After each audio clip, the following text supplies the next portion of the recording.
Well, good evening. Good evening. Thanks so much for coming out on this snowy night to see these kids perform. My name's Kate Frisbee. I teach the public speaking class here at Essex High School, and it's the best class to teach. It's my favorite class. Every semester is totally different, and I learn so much about these students and their lives and their families. And the best part, I think, is just watching them learn a lot about their peers, because there's so many classes at Essex that you can just sit in the back and do your work and not have to talk and not have to communicate with your neighbor. And public speaking is not like that. You really get to know the kids in the room, and that's fun to watch. So this is their final exam. It's a little nerve-wracking to do your final in front of your parents and friends and family and maybe grandma in another state. So I'm really proud of them. They really have practiced very hard for this, and I think you're going to be impressed, and you're going to want to line them up for your next toast at a wedding or a retirement party, because they've got some mad skills. So to start us off, we have Charlie. You're good. Literally. All right. Can everybody hear me? Awesome. All righty. Good evening, everybody. We all have our superheroes in our lives, whether that's the Hulk, Spider-Man, Superman, or even Batman. My superhero is my dad. He has this amazing ripple effect on everybody that he's around, whether it's a stranger in an elevator, the people he works with, or our family every time he comes home. Ever since I was young, I felt like my dad's apprentice when I followed him around at work, at the parts shop, or even selling Girl Scout cookies at his office. He's always been like a celebrity. Everyone calls him the mayor of Essex because he just knows everybody. And he has these amazing conversational skills towards everybody, whether that's, talking to a stranger, like I said, or even the people at work that are new to the job that he's mentoring. No matter where we are, what we're doing, or even if it's not the best time in the world, he always makes sure to brighten somebody's day, no matter who it is in his path. Everybody has their niche, and my dad is a super plumber, so he has gotten his niche ever since he started his career, and he's excelled at it. He's a very hands-on learner and worker, and that's a skill that I hope to develop as I grow as well. Like I said, he's a master plumber, so he's always repairing things. And one of the many examples I can think of that he just excelled at his job was when there was a strange smell at one of the hospitals, and they had to shut down operating rooms, and they weren't able to take care of patients. And so my dad used his amazing problem-solving skills and actually found out what the smell was. I still don't know to this day, but he found it out. And he ended up using his outside-the-box thinking skills and came up with a solution as well. He's a great teacher, whether it's somebody new to the job or even people who've been veterans, plumbers, and in the job for years. I hope to continue to use these hands-on skills and problem-solving skills later in my career in nursing as I study in college. I'm fortunate enough to have a family that is not only kind, but has taught me that we work for what we have. So one thing that is very sacred in our household is this amazing book that has obviously pictures of our family and super fun stuff like that, but it also has these really cool ticket stubs from all the concerts my parents have gone to, whether it was AC/DC, the Noah Kahan concert, which is in that picture, that my dad and I went to last summer, or even the coolest concert, I think, which was Queen when he was serving in Germany. His ticket stub was only $8. It's pretty crazy, but it's super duper cool to me because we had just watched the movie, and I found that I love Queen, so it was super duper awesome. We still continue to have basement concerts, which I think is also awesome. Throughout COVID, I had a couple knee surgeries, so it definitely brightened my day because I wasn't physically able to do that much. And we still listen to new songs on the radio, like Miley Cyrus and all these cool artists. I'm so amazed how experienced my dad is, but also how much he's overcome throughout his lifetime and how much he's excelled. The former UCLA men's basketball coach, John Wooden, once said, truest of a man's character is shown when he does when no one's looking. And I feel my dad truly embodies that statement, because no matter who is watching, he's always serving the community, serving our family, and serving everybody around him. Thank you, Dad, for everything you do, and thank you, everyone, for listening.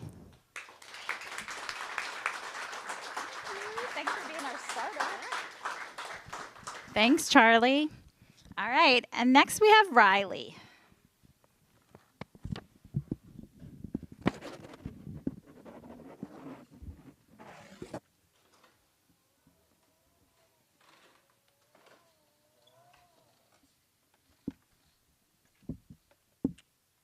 Right here. Good. Does this thing work?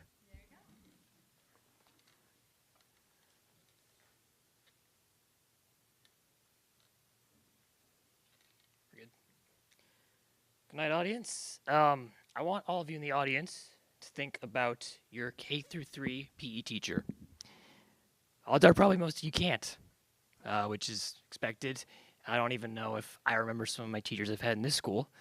But I do know that there's one teacher who I will not forget, and that is Joe Roscoe, who actually was my K through 3 PE teacher.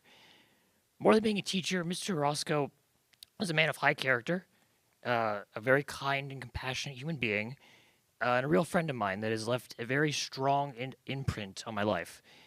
And so tonight, I would like to share 3 things about Mr. Roscoe that I think explain why he has meant so much to me and why he was such a great person. The first thing that I think all of you should know about Mr. Roscoe, this is very important, is he was a Yankees fan, and he loved it. He was a proud Yankees fan. He loved the Yankees. And, in Vermont, there's not a lot of Yankees fans around here. It's been pretty hostile. I'm a Yankees fan, and growing up, I kind of felt that. And I kind of symbolized some of my social life growing up. I wasn't a very popular person. I was bullied a little bit. I didn't have a lot of people to talk to, and I was a bit lonely. And so one day after school, kind of on a whim, I decided I was going to go talk to Mr. Roscoe about the Yankees after school. I was expecting maybe we'd talk for about 5 minutes. The man entertained me for about 45. We talked about Derek Jeter, Brett Gardner, all my favorite Yankees players growing up. It was great for me. I loved it. My grandma didn't. I didn't tell her I was doing it. And she thought I died or something, because if you leave a 3rd grader, unattended for too long, they're probably going to jump off a balcony or something. But, and Mr. Roscoe, he wasn't upset at me. He just kind of laughed. He said, come back again sometime. Just tell your grandma first. And I did, and it meant a lot to me. And even after I left Hiawatha, I still came back to see him every now and then. And I think this comes to the second thing that I think all of you should know about Mr. Roscoe, and he loved his job. And he loved his family even more. There's some teachers who, I'm sure all of you were thinking about teachers you didn't like, but Mr. Roscoe, not him. He believed that every student was special, and that every student, more important than that, should believe they're special. When I came to see him, he was doing one of 3 things. 1, he was either playing games in his gym after school with his students. 2, he was talking to someone, personally, or he was just quietly working in his office. I saw him one time, and I saw this little bronze statue on his desk, and I asked him about it. I was like, what's that? And he goes, oh, well, someone kicked the ball through a hoop, and I felt like I should get a bronze statue for it. And I was like, what do you mean? He's like, they just deserved it. I don't know about you, but if we all got bronze statues every now and then, I feel like our lives would be a lot happier. I wish I did. And the only times he was never there, because he was so committed to his job, was when his son was playing soccer, because he felt it was his obligation to support his children, and he never wanted to skip out on time. He had this great balance between his family and his work life. The last thing I think you should all know about Mr. Roscoe is his grit and determination. He battled terminal cancer for about 10 years. But you would never really know how much pain he was in if you spoke to him. It's not because he felt he had to hide it. It's not like he felt like he had to, soldier on. He didn't need to let anyone know how he was feeling. But because he was so happy all the time. He was so joyful. You saw his skin was a bit red. His voice was hoarse. He was tired. But he didn't, you didn't notice it, because he would be saying a funny story, or he was, cracking a joke about something, or he was talking about the Yankees. He once told a teacher that he was going to take the weekend when he first learned out about his cancer to feel sad for himself. He was going to cry, he was going to curse, swear, complain about life, and then he was never going to complain about it ever again, and that he was never going to let cancer, beat him down. And in that regard, he kicked cancer's ass. The last time I spoke to him, he told me, his cancer was getting worse, that, the treatment wasn't really helping as much as it used to. But he wasn't concerned about himself. He was concerned about me because he saw that I was in the scooter. I used to be able to walk a bit, and I got ill a few years ago. And, he wasn't used to seeing that. He used to see me walk. So he asked me, like, oh, what's going on? Like, why are you in the scooter? And I had to explain, like, I got ill, can't really walk anymore. And he just said, hey, no, don't worry about it. So I think he could tell that I was a little bit afraid, a little bit frightened about my future. He said, hey, don't worry about it. Everything's going to be all right. You're going to get through your thing. I'm going to get through my thing. That was one of the last times I ever spoke to him. One of the last words I ever remember. I think the last time I ever saw him in person. He died in December of 2022. And I was very affected by it. I was a little confused because, like, what is it? I didn't see him all the time. He wasn't someone I saw every day, especially in the last couple of years of his life. I saw him less and less, as I was getting older and talking to people and, getting some friends. I wasn't over Hiawatha as much as I used to be.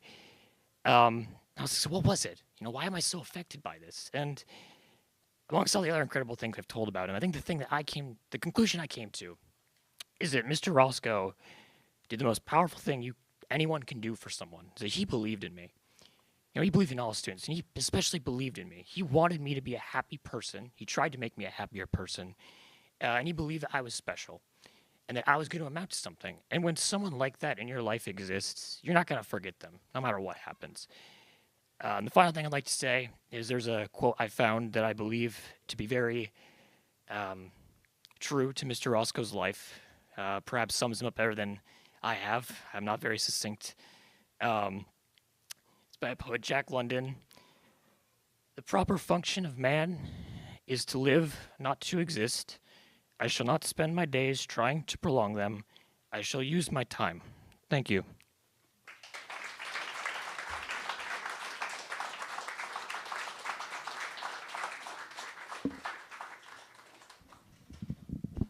Thanks, Riley.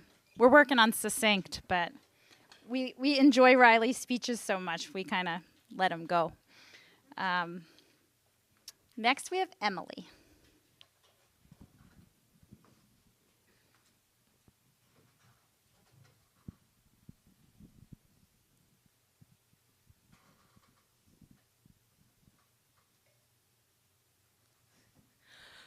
Good evening. Who's your number one person? Who's your ride or die? Well, for better or for worse, that's my sister Lily. When I was around 9 years old, and when we both shared a bedroom together, I had this fantastic idea to build a zip line in our room. Of course, during the time, I had no idea what that actually consisted of. So we tied a rope to a curtain rod, and we tied the other half of the rope to the closet, and we propped ourselves up with a chair, and we used the towel to slide down it, and it worked. Lily is not only my partner in crime, but she's also outgoing, adventurous, creative, and just my overall best friend. Lily has scaled through the Grand Canyon, faced the cold of the ocean, traveled through Europe, and is now currently facing the hardships of high school, which we all know is not an easy thing. This year, she tried out for varsity basketball, and when she didn't make it, she moved to the bowling team instead. I just find that so admiring that when someone doesn't succeed in the first thing, instead of giving up, they try something new. And I want to adapt that in my own life. But one of the also things that I find truly admiring about her is that she dresses the way she wants to dress. She does her hair the way she wants to. She does her makeup, which is difficult at this age because we're all afraid of being judged. But for Lily, it doesn't seem to matter at all. She does what she wants to do, and I just think that's so amazing. When she was younger, she used to make us crafts and little gifts for Christmas and holidays. And she never forgot to tell us how much she cares and loves us. And I always thought it was the funniest thing when at dinner, after every dinner, she would thank my mom and dad for making it, which I just thought was the cutest thing. One summer afternoon, we were walking around town and going shopping. And so on our way back, we stopped at Dunkin'. And 5 minutes away from home, it started pouring. And so, of course, we start sprinting. And 2 houses down, we both trip and fall and spill our drinks everywhere. And me, during the time, I looked at Lily, and I was not in the best mood. But she just turns to me and looks at me, and she just starts cackling as the rain's pouring around us and our knees are bleeding and everything's everywhere. She's just laughing. And I just her way of bringing light to any situation, I just think is phenomenal. Definitely one I did not think it was funny when I first looked at her. When we were younger, we used to be obsessed with playing with ponies and Barbies. And we'd make up different characters and have them go on adventures around the house. And soon after, we moved to Legos. I never had the patience for Legos. I could never quite sit and just put little tiny blocks together like Lily could. But I was always so impressed by the way she was being able to make all these beautiful shops and houses, and I just thought that was so creative of her because I know I do not have that ability. So she would be the architect of all our stories, and I would be the one that would plan them out to like all the characters are and what their backstories are. And I just remember thinking at the time how amazing it was that we could create this own little world in a little room in our basement, and how we'd spend all this time just going over it, and I just thought that was amazing, and that was through Lily being a phenomenal friend and a wonderful person to hang out with. For all the people who have siblings, have probably heard this before, especially when they're younger, that you would become best friends with your siblings in the future. And I remember the specific afternoon I was playing with our neighbors, and our neighbor's grandma was talking about that, how in the future your siblings are your best friends that you can always count on. And of course, during that time, I thought that was ridiculous. I was like, how is it possible that this person that's pulled my hair and teased me my entire life is someone that I could be best friends with? But now I'm certain that Lily is 100% my best friend, and I wouldn't want to have it any other way. Lily's the person that helps me when the washing machine isn't working, or when the thought of ordering pizza is utterly terrifying, or when someone suffers from a bad outfit choice, mostly me. So all the princesses in storybooks who wanted a knight in shining armor have obviously never had a sister. Thank you. Use your card. That's awesome. Thanks, Emily. All right, and next we have Ella.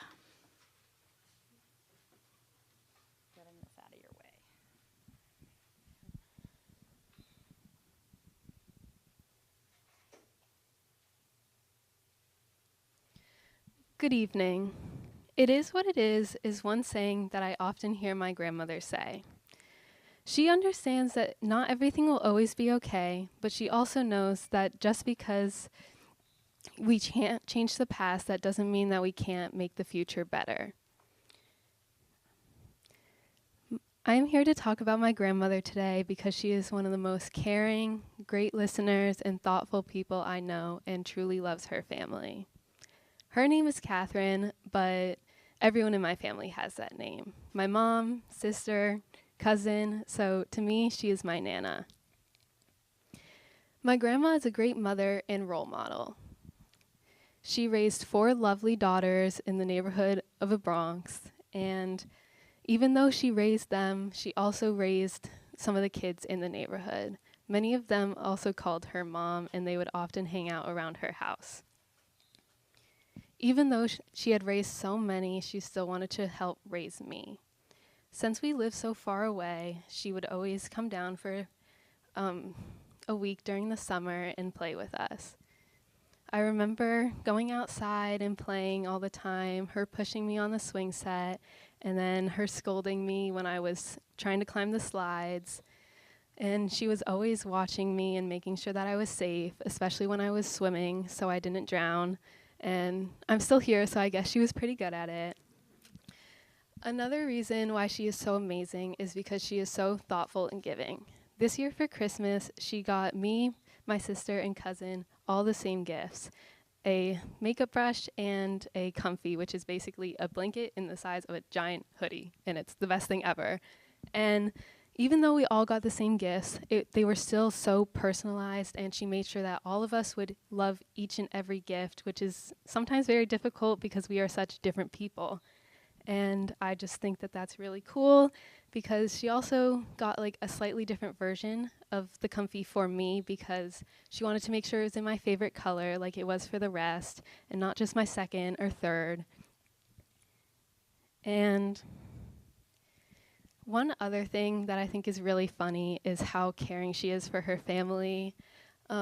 One time, when we were down in New York, my mom went to walk the dog, and so the dog didn't like annoy anyone, and they didn't have to wake up to go walk him. And she went out in her PJs thinking it was gonna just be a short little walk in the yard, and it ended up with the dog taking her through the whole neighborhood. And my grandmother, very worried about her little baby, got in the car and raced down the road to go find her.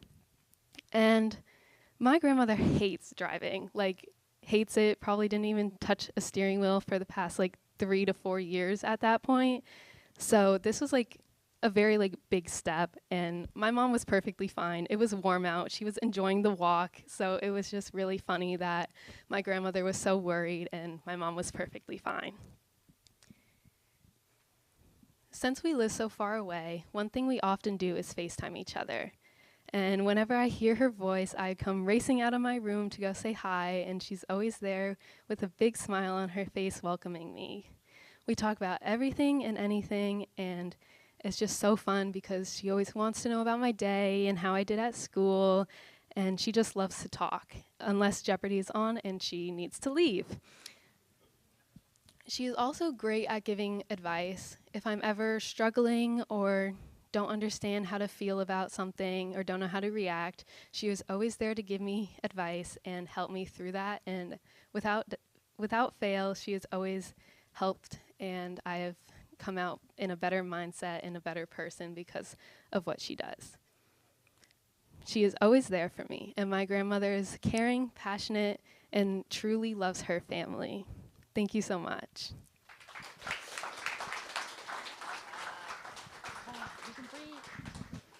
Thanks, Ella. And next we have Colin.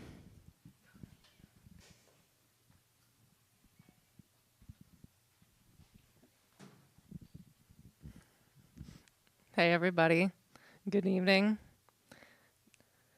Today I'm going to be talking about someone very special to me. When I was younger, my grandparents' house was like a second home, and I spent countless hours exploring their yard and their house and playing for so many years. And when my parents tried to teach me how to say grandpa, I could only say papa, so that name stuck. My papa is one of the smartest and most caring people that I know, and he's such a hard worker. And he's always been an inspiration to me throughout my whole life. So today I'm going to share a few stories with you all about him. The first thing I'd like to say is that Papa is an amazing storyteller. I always remember him telling me about all of his adventures in other countries and his childhood. I remember one thing that really affected me was when he told me about the struggles of growing up without much money, raised by a single mother. And that kind of perseverance is something that I always want to embody, and that really inspired me. He also has told me so many things about things that he's done in Africa. I remember I couldn't have been more than 6 or 7 years old, and it was so different to me hearing about how a giraffe could poke its head through the window and take your salad, or how you have to sleep under a mosquito net, otherwise you'll get terrible diseases from these giant mosquitoes. And it sounded so amazing and terrifying all at the same time. And then he told me about Vietnam, where the streets would be so crowded that you would just have to pray you'd make it across. And then finally, he's also told me so much about the history of my family. My great-great-uncle Clyde, who was a pilot in World War II. I was so fascinated by those stories and the history of my family and their lives. And while I was thinking about that, I came across a very vivid memory. And that was when, one day during the holidays, all my cousins and family were in the kitchen making dinner and chatting about boring things that I didn't want to have anything to do with. And while this was all happening, I was at Papa's computer flying the space shuttle. And he showed me this flight simulator that I was so enamored and interested in. And that's something that I'll never forget, because ever since I was little, I've always liked flying and aviation. And I remember him taking me to the airport to watch the planes, and I would love listening to the scream of the jets and watching them for hours overhead. And and when it comes to flying, I thought that the thrill and the challenge of flying planes and simulators was such a valuable thing for me. I've always been one to take on challenges, and I think that's something very important to me. Papa's wisdom and his ideals of courage and curiosity and his perseverance are something that I'll always strive for and something that I'm very inspired by. So before I go, I'd like to thank everyone here for coming, my brother and sister if you're watching the live stream, and thank you, Papa, for coming here tonight. Thank you. Waiting for it. Good job. Thanks, Colin. All right, and next we have Ray.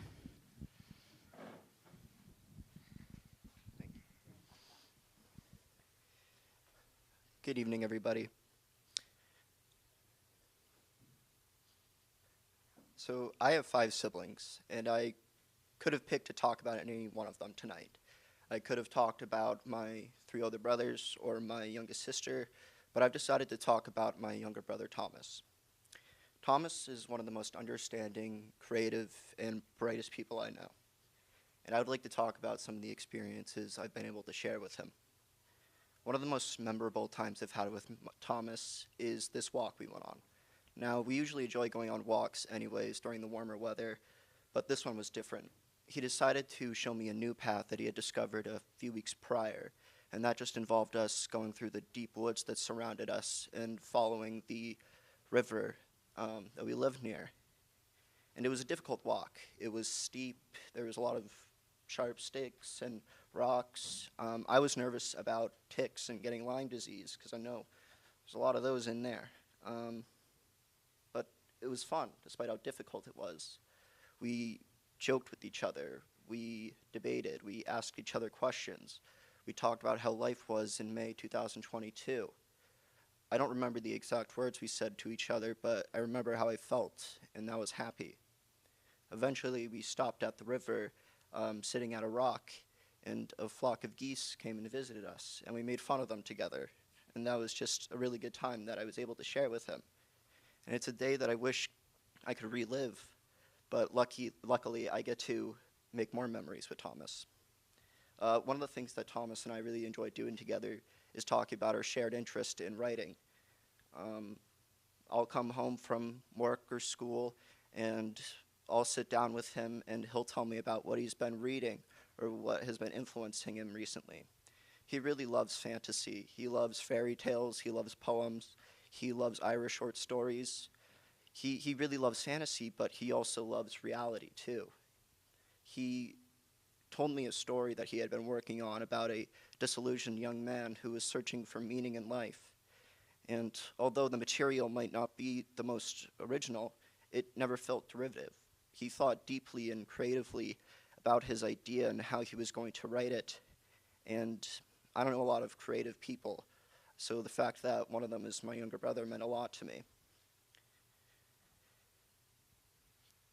So I'm very inspired by how inspired he is by so many people and other pieces of writing that he reads all the time. And if there's one thing that I can hope for Thomas, is that he keeps doing what he's doing. He keeps being creative, and he keeps being adventurous but comfortable with where he is in life.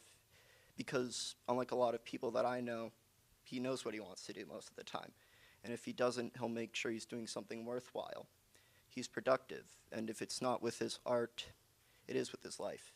He wants to be happy, and he wants other people to be happy. And he's very outgoing. and he knows he doesn't need school to further an education. He does his own research. He's very interested in history and foreign languages. Recently, me and him have been writing a lot together, and he told me that he was busy because he was too busy working on linguistics. And that's not even a class that's offered at our school. He was just doing that because he wanted to have fun. To me, that was just amazing. And he's starting to box soon. And that was so surprising to me that somebody who is a creative and a writer is now just going out there and doing some insanely physical activity. That was just beautiful to me. I was never that bold when I was 15 years old, so I am just deeply inspired by Thomas. He's brilliant, and he's wise, and he's talented, and he's thoughtful, and he's my younger brother. And I'll always be rooting for him because I know what he'll be doing will be for the good of himself and for others. So thank you all for listening. Good job. You got it done. I want your paper. Thanks, Ray. All right. And next we have Abby. I had to make sure I didn't mess that up.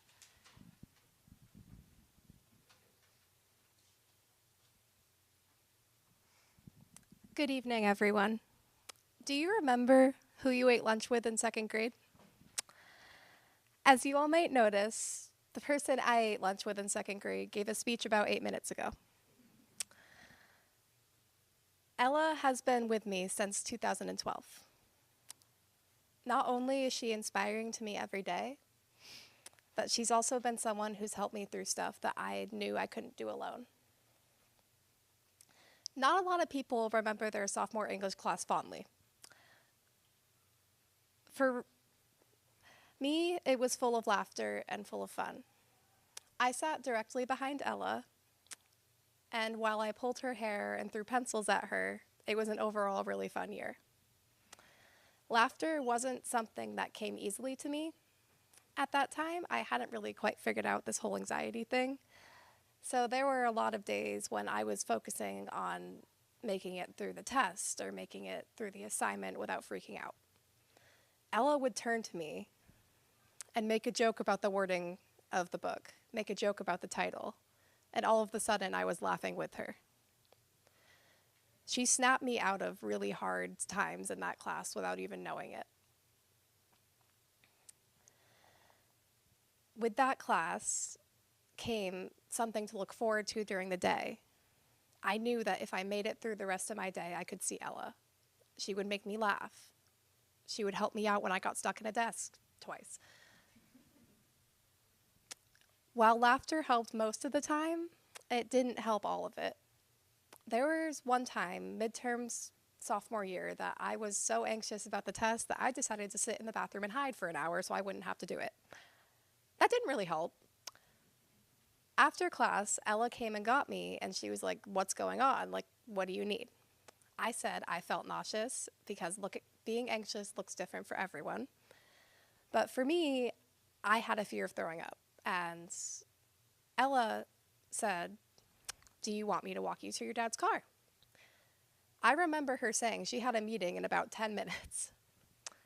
But she still walked me from the second floor of this building to the edge of C Lot. The whole time, she made sure that she was holding my hand, and she never left my side. I probably looked pretty stupid. I was walking outside telling her I was scared I was going to throw up the whole time. All she did was stand there and tell me it was going to be okay. She comforted me when I really needed it, and that's something that not only helped me, but inspires me to do the same for others. What Ella's done for me, not only in English class, but outside of it, inspires me every single day. There have been times outside of school that Ella's helped me as well. On April Fool's Day, I got broken up with in a Hannaford parking lot, and I was left alone in my car, and I wasn't quite sure what to do. I called our friend, we have a group chat for our friend group. I started calling the contacts. The first person was at work. The second person was asleep. Ella answered the phone. I know for a fact that she really didn't know what to say. I know that it made her uncomfortable. It was also well past when she usually goes to bed. And she sat there and she let me talk and tell her what happened. And then she said, "It's okay, we're going to sit here until you can drive yourself home." After that, she said, "Please text me when you get home because I want to make sure you're safe." I forgot to. In the morning, I don't think she was very happy about that, but she was still there for me. She asked me how I was, and in the weeks following that, she always made sure that I was smiling at school. During lunches, she would say, "Hey, stop checking your phone, like, stop being down, let's make a joke, let's look at cats together." The littlest thing she would do every single day to make sure that I was not focused on the bad. Not only has that helped me through life, but I want to do that for other people too. Ella is someone who will continue to inspire me and continue to be there for me throughout my life. Thank you for letting me share that with you.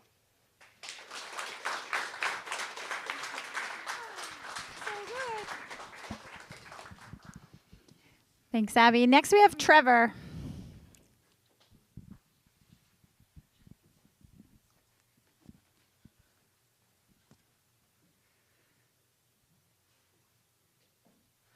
All right, let me just preface this by saying my sister is not a normal teenager. Maddie is smart, hardworking, and resilient.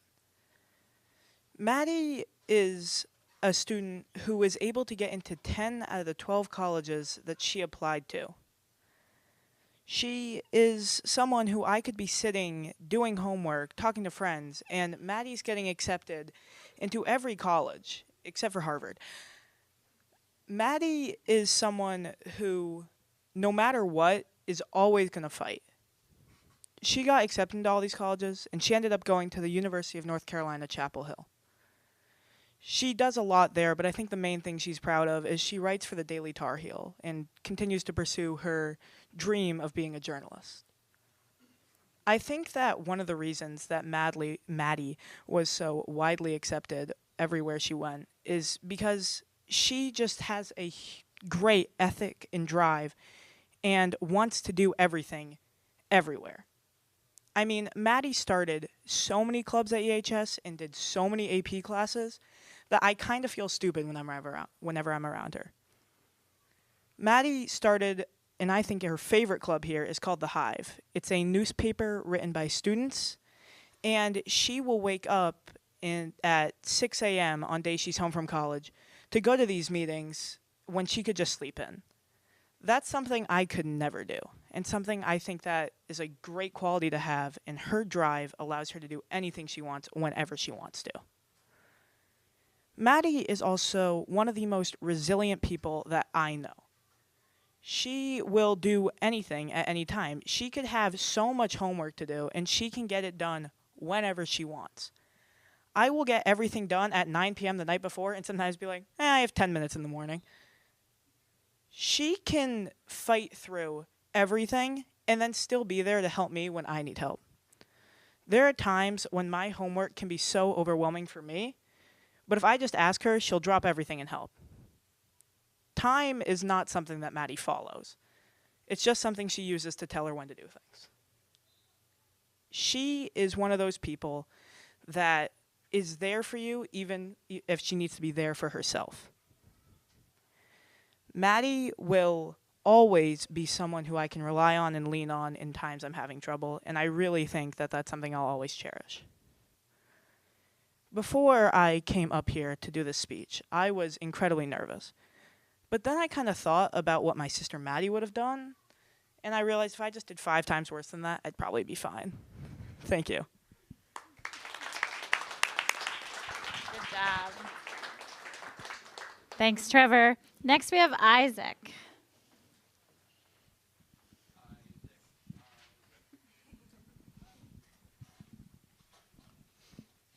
Good evening, everyone.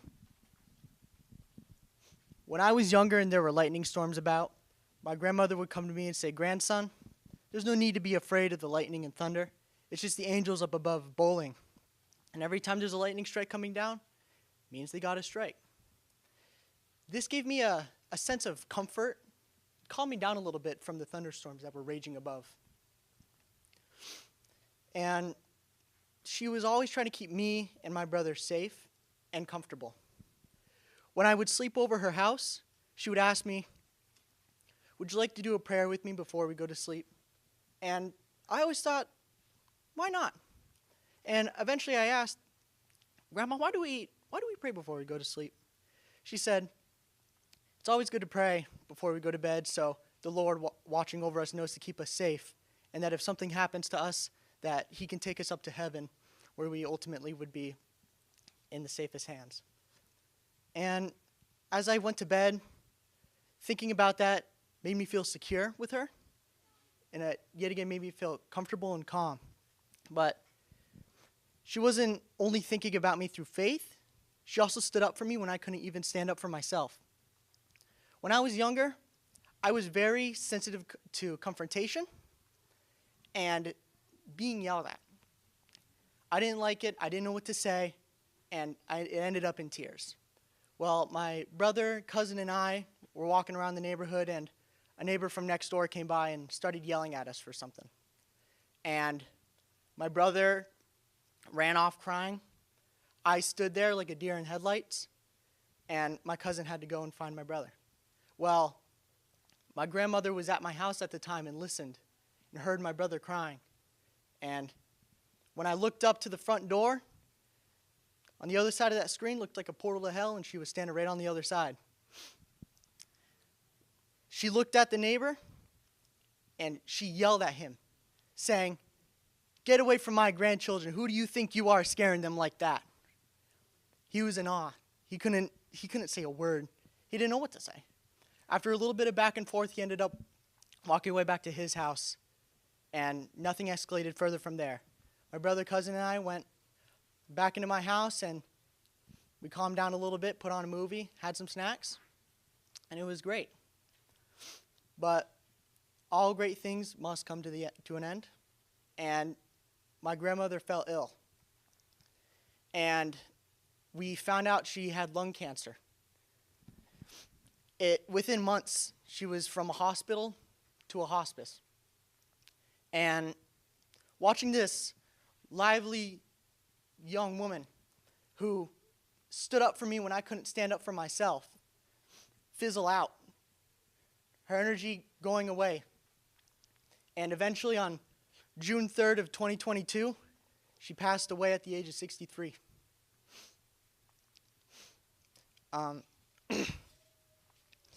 My grandmother was there for me and stood up for me when I couldn't stand up for myself.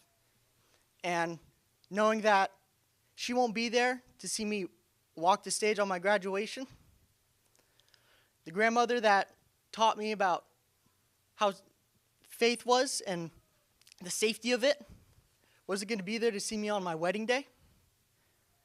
And the grandmother that always kept my brother, my cousin, and I feeling safe and secure wasn't going to meet her great-grandchildren. She's someone who I hold near and dear to my heart, and I will always miss her. Thank you for listening. Amazing. Great job. And next we have Logan.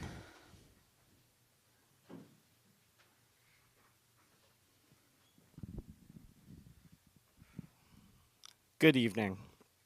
If I were to ask you right now, who was the parent who got me involved into scouting? Most of you would think it was my father. Instead, it was my mother. She's always there volunteering for different organizations, being supportive towards anyone, and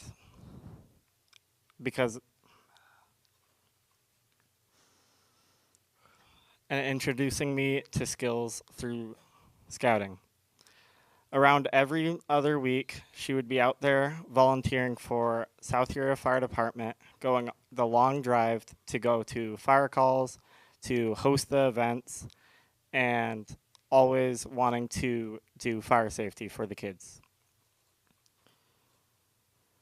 And around last year, I was waiting to be picked up after school, and she came by, picked me up, and immediately drove me to the fire station all the way in South Hero.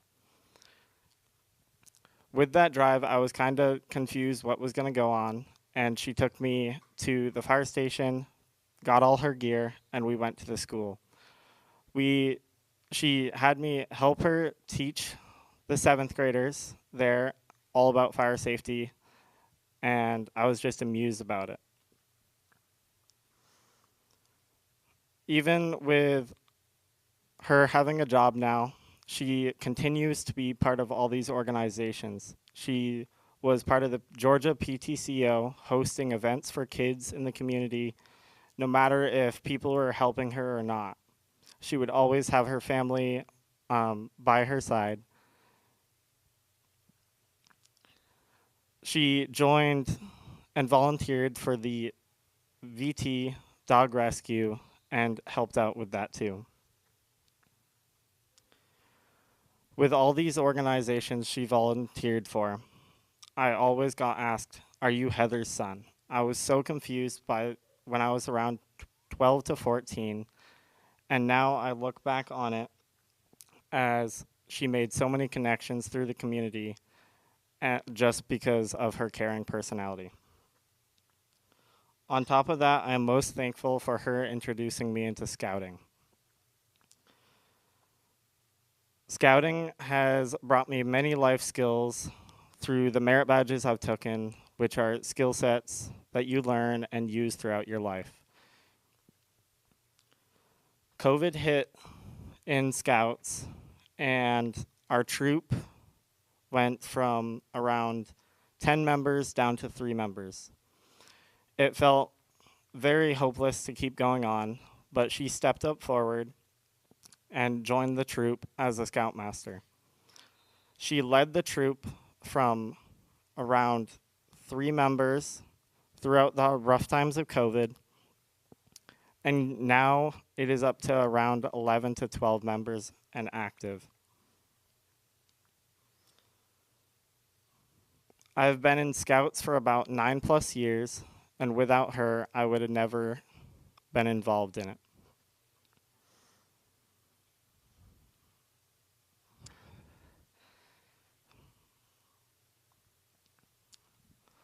Outside of her volunteering, she has helped me with my stress and anxiety. As an 8th grader, it was different than most. Since we didn't have a high school in our town, I had to apply to a different high school and hope to get into one of them that I chose. I was one of 5 out of my 56 class who came to Essex. It was right when COVID hit, was my freshman year. I experienced anxiety attacks and everything like that. She was always by my side, helping me through my schoolwork, even if it felt hopeless.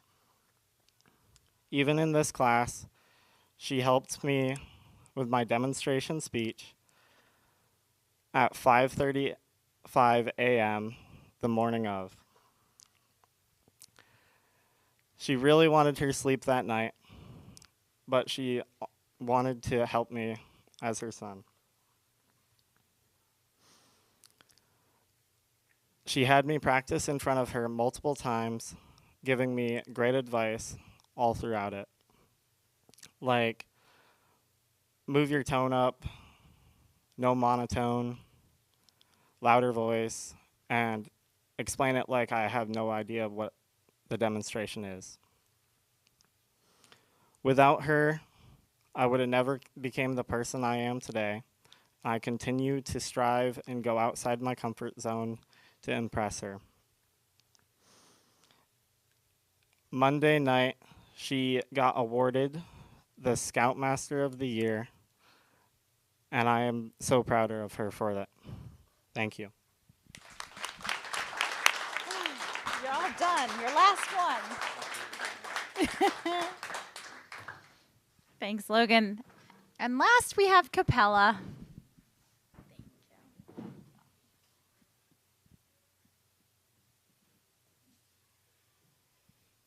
here honoring people tonight who have made an impact on our lives. For me, that person is Rachel Keys. Rachel is not much older than me, but her impact will stay with me forever. She was a counselor at the sleepaway camp that I attended for my entire life. It's 7 hours away where my parents met, but we made the long drive every year. This place is special and the people are so special, so to have someone specifically out of all these amazing people really stick out to me just shows how important she really is. Rachel cares so deeply for all of her people, and I'm so glad that I'm one of her people. Rachel's extremely compassionate and uplifting, and I'm so glad to have known her. She was my counselor when I was 14 years old. She was only 17 at the time, but still, her wisdom made it seem like we had a huge age gap.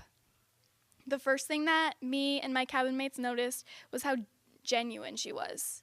She was also so funny, and she just had a way of when the drama arose, which was inevitable with 13 and 14-year-old girls all together, she had a way of effortlessly shifting the attention from the drama to kind of us harmlessly laughing at her.